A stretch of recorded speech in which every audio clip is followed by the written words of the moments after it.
Last year, I made an absolutely terrible choice and began to have an affair with a mutual friend, which my husband found out about 2 days ago. We started out with just flirtatious texts, but began to be physically intimate after a couple of months. The friend was originally just my husband's friend, but the two of us became close after my husband introduced us. I didn't know it at the time, but this was really weighing on my affair partner, as he felt that he was betraying a close friend. He ended up not being able to handle the guilt, and he came clean to my husband, which ended in him blowing up on both of us. It was honestly scary. I've never seen him that mad, and I was worried that he was going to hit my affair partner a couple of times. He stormed out of the house and blocked both of us on everything, even on things like Spotify and email. Neither of us have any way of getting in contact with him now. I did manage to reach out to his brother, who confirmed that he was safe and staying in a hotel. I don't know what to do now. I've tried everything to get a hold of him, but I get radio silence every time. His brother ended up telling me that he didn't want to speak to me and hung up on me mid-sentence. His friends and other family members haven't been any help either. Most of his friends have blocked me on social media by now, and his parents have stopped picking up the phone. I desperately want to try to fix this marriage. He's the love of my life, and this affair has made me realize that. I want to try therapy, since I know that has worked for a friend of mine who was having marital issues. I don't know how to do that without any way of communicating with him, though. Does anyone have any advice for me? Update 1. I was finally able to get into contact with him, but I think it only made things worse. I managed to find out which hotel he was staying in from his brother, and I showed up and waited for him in the lobby. When he eventually came down, I stopped him and tried to get him to listen to me. I told him how sorry I was and how much I regret what I did. I ended up crying to him in his hotel room for over an hour, trying to explain myself and get him to give me another chance. I begged and pleaded, and he just sat on the bed and watched me. He's always been quiet. That's just his personality. But he was completely silent the entire time while I poured my heart out to him. When I was done, he just sighed and said, "No." I tried to drag some more out of him, but he refused to speak. He's never used the silent treatment on me, so this has been very distressing. Eventually, he seemed to be getting frustrated with me, and he told me to leave. He even threatened to call the hotel security, but I finally agreed to leave. A part of me wishes I had stuck around, but I think he was serious about getting me thrown out of the hotel. It's like we're stuck in a loop. Everything I try gets the same response. I'm doing everything I can and I get nothing back. He's completely given up. He didn't try to fight for me at all. It's like our entire marriage meant nothing to him. He's throwing it all away. I got a lot of comments on my last post telling me to just give him some space and let him process things, but I really feel like the longer we spend apart, the more convinced he is that there's no saving our marriage. I believe that we can save it, but only with hard work from both of us.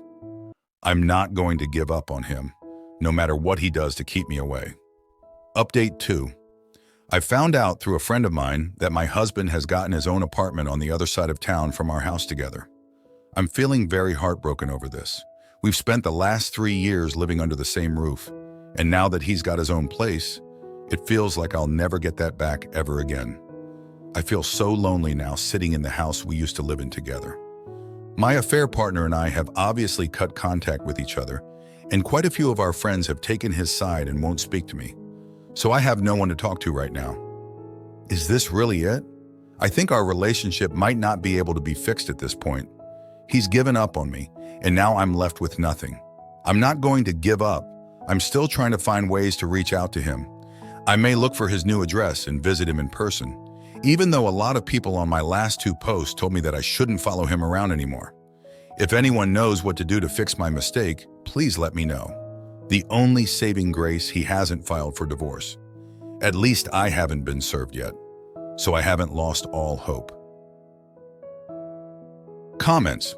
Rushing things might push him further away. Try writing down your thoughts and feelings in a letter, but don't send it just yet. Hold on to it and wait for a better time to share. Also, consider seeing a therapist on your own to work through your feelings and show him you're committed to change. His behavior is not helping the situation.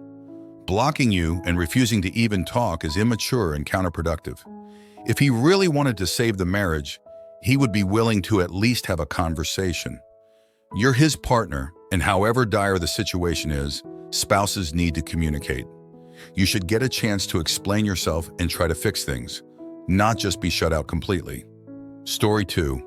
I've lurked here since D-Day, and first, thank you all for sharing your experiences. It is very helpful for those of us new to this. I had suspicions for the last 2 years, confronted her, but was always told they were just friends. Night before D-Day, my gut was telling, screaming at me that something wasn't right. So I logged into her Facebook. Yes, I had her password, but had not checked in a long time. What I saw destroyed me. Messages from AP-2 telling her how much he loves her, etc., but written in a casual, familiar manner, like had been said many times already. Confronted her the next day, she denied, refused to give me her phone, took phone away forcibly, and started checking. Not much to find. She had been coached by AP-1 how to cover her tracks, bought a program to recover deleted texts, and got a treasure trove of information and pain. She confesses that just some joke-type text message with AP-2. Thus begins the trickle truth. Over the next week, the story changes every day. I beg, threaten, coerce, manipulate/use any trick I can to get to the truth, sometimes quoting one of her messages. In the middle of Lie Week, I pray with her and ask her to swear on the Father, Son, and Holy Spirit, and on the graves of my deceased parents, who she included in her personal vows to me when we married. She confessed she had some kisses with AP-1 and sent some naked pictures. Pics were lie. Fast forward to last day of Lie Week.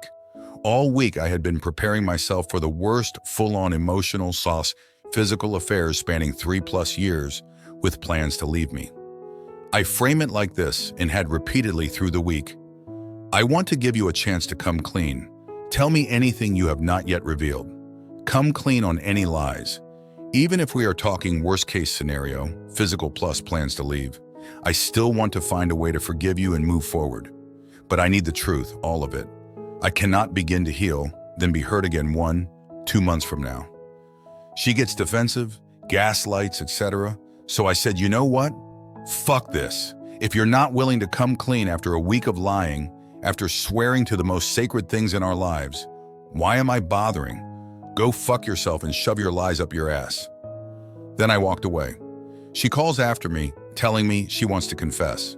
She then confesses to full-on physical plus emotional affairs with 2 guys over 3 years, but no plans to leave me. She said the physical only happened 1 time with each guy and gave some details, hotel name, condom with one, not with another, but was foggy on more specifics like what month. I was obviously devastated.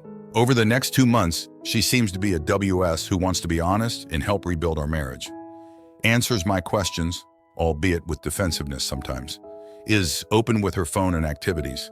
No more contact with APs, but still often defensive when faced with her own text messages to APs over 3 years. I have suffered a great deal coming to terms with all of this. Can't sleep, eat, mind movies, etc. I was hospitalized after realizing that AP-2 spent the night at our house while I was sleeping in another room. He was in a guest room with others, and they were texting each other about waiting until everyone was asleep to meet. She insisted it was just him. He is much younger, and nothing happened. This epiphany hit me so hard I got real sick and had to be hospitalized.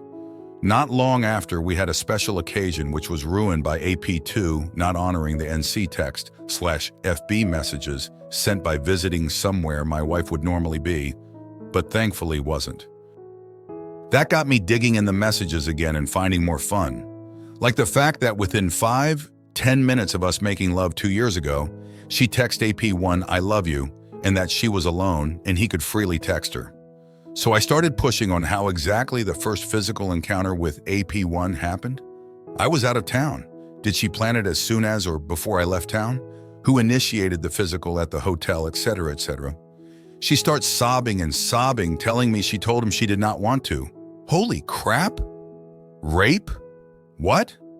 She confesses that nothing happened in the hotel, just talking and maybe a goodbye kiss on the cheek, but no sex with either of them, ever. She said she only told me she did have sex with them since that's what I believed already anyways. and she went into another man's hotel room, so that's as good as doing the deed already. I was astonished, then hurt, then furious, then realized much of what I've suffered the last 2 months was possibly based on a false confession. What the fuck? I've searched but cannot find out much about WS confessing to more than they actually did. Has this happened to anyone else? Anyone have any articles, links about this? Where I land on this is either she is now telling the truth or somehow she is now lying to try to minimize what she did in order for me to move on quicker. Not sure where to land. You already know what the truth is, that you have to get out. That's the only truth that matters. She's bullshitting you and laughing behind your back. She thinks she's got you. Collect evidence, hire an attorney, and show her the door. She's the one who defecated the marital bed. It's time to put an end to the lies and start a new chapter in your life. Your wife is super manipulative. You don't have to subject yourself to this negativity anymore in your own home. 3 years filled with deceit and relationships with other men, and you think she never had sex with them? What BS. Returning home to you after being with them is so repulsive to even think. Moving on is hard, but it will get better over time. Good luck. Now for some comments. She is baffling you with BS. Get out, you need to heal, and she is not going to ever tell you the truth. I'm sorry you are having to deal with this. It is the most painful thing ever. It takes a long time to heal. The sooner you start, the better. If you stay, she will destroy you. You don't even know if you're coming or going. Stop trying to get the truth from her when you already know what the truth is, that you should leave her. She likely doesn't even know what is true anymore. She's lied to you and herself so much. So just stop of all the confessions she's made. Take only those that paint her in the worst light. Those are the honest ones. Recognize that there are also other things she hasn't confessed to that you will never know about. Don't believe any BS stories about rape. She was a willing participant. See a lawyer and divorce her.